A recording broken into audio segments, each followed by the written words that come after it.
जय हिंद। आप देख रहे हैं लोक सेवा न्यूज। मैं हूं आपके साथ रजत त्रिपाठी। आज बात करते हैं डीजल पेट्रोल के दामों की और किस प्रकार सरकार आम जनता पर महंगाई की मार करने वाली है।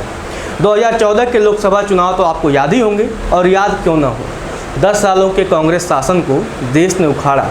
उस समय बड़े नारे लगते थे, बीजेपी के कार्यकर्ता बड़े बड़े नारे लगाते थे और कहते थे देश पर महंगाई की मार अब की बार मोदी सरकार। इसके अलावा एक और बड़ा नारा प्रसिद्ध हुआ था, देश की जनता पर पेट्रोल डीजल की कीमतों का मार अब की बार मोदी सरकार। लेकिन अब लगता है कि जिस प्रकार पेट्रोल डीजल के दाम बढ़ रहे हैं, और भारत के इतिहास में ऐसा पहली बार हुआ है कि पेट्रोल की कीमतों से ज़्यादा डीजल की कीमतें हो गई हैं, और वो भी तब जब भारत कृषि प्रधान देश है और आज भी बड़े पैमाने पर यहाँ खेती बाड़ी से जुड़े लोग हैं।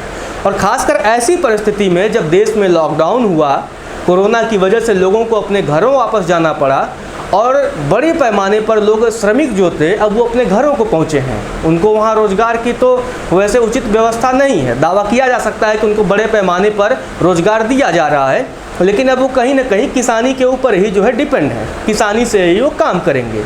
अब डीजल के दाम बढ़ने से कहीं ना कहीं जो भारत का आम किसान है, गरीब है, मजदूर है या और भी लोग हैं, उनके जीवन पर सीधा प्रभाव पड़ेगा। अगर पेट्रोल की कीमतें बढ़ती हैं तो उसका प्रभाव व्यक्तिगत होता है, कहीं ना कहीं सार्वजनिक रूप पे बहुत ज़्यादा नहीं होता, क्योंकि पेट्रोल आप बाइक में, कार में, इन्हीं जगहों पे आप इस्तेमाल करते हैं तो होता क्या है कि आपके ऊपर व्यक्तिगत भार पड़ता है। लेकिन डीजल की कीमतों से सार्वजनिक भार पड़ता है, मतलब सामाजिक भार पड़ता है। अब देखिए, जैसे कि ट्रक हुए, बस हुए या जो भी वाहन हुए, अन्य प्रकार के जो भी मतलब सामानों को जो इधर से उधर पहुंचाते हैं, वो सभी लगभग डीजल से चलते हैं। और इतना ही नहीं, अभी मान लीजिए अभी खरीफ फसल की बुआई का समय है, उस दौरान जबकि देश में लॉकडाउन की परिस्थिति भी है, उस दौरान किसान अपने घरों पर है और उसके पास अगर मान लीजिए उसको फसलों की सिंचाई करनी है, वो पंपिंग सेट से करता है और पंपिंग सेट भी डीजल से चलता है।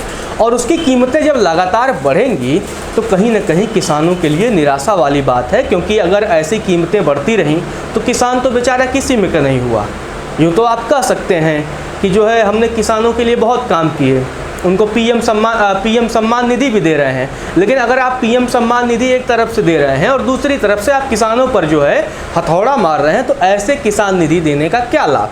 ठीक वैसे ही जैसे कोई एक बालक है, 1 रुपये की चवन्नी उठाता है, 1 रुपये उठाने के चक्कर में और उसके सर से कोई टोपी उसका 40-45 रुपये का टोपी लेके चला जाए। ठीक वैसे ही सरकार इस समय आम इंसानों, गरीबों, किसानों के साथ भी कर रही है। उनको कुछ तो लाभ दे रही है, लेकिन पीछे से उनके ऊपर इतना दबाव भी डाल रही है जिससे वो उभर न पाए और उसी में वो उलझे रहें। और सबसे बड़ी बात है कि 19वें दिन भी लगातार ये डीजल पेट्रोल की कीमतें बढ़ी हैं, लेकिन विरोध करने वाले बहुत ज़्यादा नहीं हैं। विरोध वही लोग कर रहे हैं जिनको चुनावी लाभ लेना है। पेट्रोल की जब कीमतें बढ़ती थी तो एक बड़ा आक्रोश हो जाता था, क्योंकि हर आदमी को अपने दोपहिया वाहन में डलाना होता था, लेकिन वो अब बाकी इसका इम्पैक्ट नहीं समझ रहे हैं। अभी आपको पता होगा कि एक्साइज ड्यूटी पिछले कुछ महीनों पहले गवर्नमेंट ने बढ़ाया था लगभग 10 रुपये के करीब। आज की परिस्थिति में पेट्रोल पे आप मत हटाइए, डीजल के ऊपर से अगर आप एक्साइज ड्यूटी आप हटा लेते 10 रुपये के आसपास, तो आज जो डीजल की कीमत 80 रुपये के आसपास पहुंच गई है, कुछ जगहों पे तो 80 से ज़्यादा हो गया है।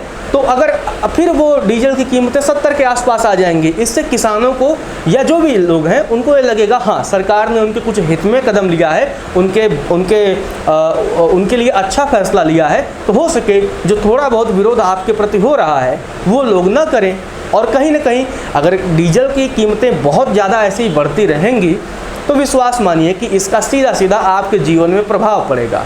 बड़े पैमाने पर महंगाई बढ़ेगी, और जब महंगाई बढ़ेगी तो आपको भी पता है कि कितनी समस्याएं होने वाली हैं, क्योंकि बहुत से ऐसे लोग हैं, एक इंसान नहीं, बहुत से और हर क्षेत्र से जुड़े ऐसे लोग हैं जिनके पास इस समय आर्थिक इनकम जो है वो बहुत कम है। कई लोगों की सैलरी काटी जा रही है, सरकारी लोगों का महंगाई भत्ता और बहुत सारी चीज़ें उनकी भी काट ली गई। प्राइवेट का हाल तो आप पूछिए मत, क्योंकि आप तो भली भांति वाकिफ़ होंगे कि बहुत से जगहों पे लोगों को तनख्वाह मिल रही है, बहुत से जगहों पे नहीं मिल रहा है, और बहुत से जगहों पे तो यह भी कह दिया गया है कि आपको 50% से ज़्यादा सैलरी नहीं मिलेगी। अब वो इंसान करे क्या। कल को कोई सामान जब महंगा होगा तो उसकी मजबूरी है वो खरीदना, वो नहीं खरीदेगा तो उसका घर कैसे चलेगा। तो कहाँ कहाँ सरकार जो है हाथ पांव मारते फिरेगी और कहाँ कहाँ सफाई देते फिरेगी। तो कुछ ऐसे कदम उनको उठाने चाहिए जिससे इन सारी समस्याओं का जन्म ही ना हो। ये बेसिक अगर इन चीज़ों को पकड़ के रखें तो कहीं ना कहीं इन सारी समस्याओं से वो लोग बचेंगे। डीजल और पेट्रोल की कीमतों की बढ़ोतरी पर आपका क्या राय है, हमें कमेंट करके ज़रूर बताइएगा। और कोई सुझाव भी हैं तो आपके सुझाव आमंत्रित हैं।